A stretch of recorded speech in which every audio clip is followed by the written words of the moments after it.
Manong Joe, may nag-text. Nanalo daw ako ng 50,000 pesos sa isang raffle kahit hindi naman ako sumali.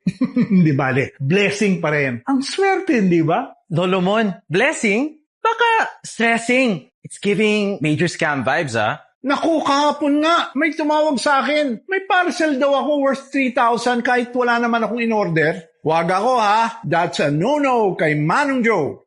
Mga ka-senior, sa panahon na yon, tayo ang paboritong target ng mga scams at fake news. But don't you worry, fam. Kalma lang. Kayang-kaya nating i-cancel ang panloloko at panlalamang.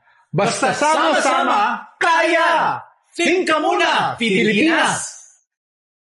Always remember these 4 steps. Para iwas budol, iwas trouble.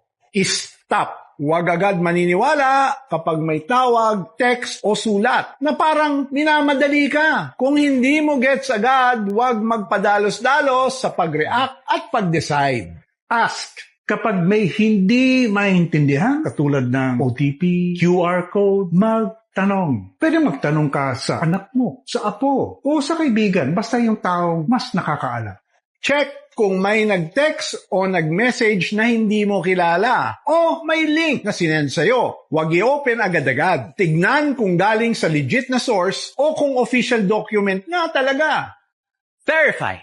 Nako, ito po ang pinaka-importante. Kung may nagsabi po na may utang ka, nanalo ka, o may biglang emergency, huwag agad mag-panic mode. Don't ever follow random instructions from strangers. At kung may biglang mag-chat na foreigner na nagsabing, "Hi, my love," aba, ingat-ingat din. Hindi instant ang forever, lalo na sa Facebook o Messenger. Sana all my love life.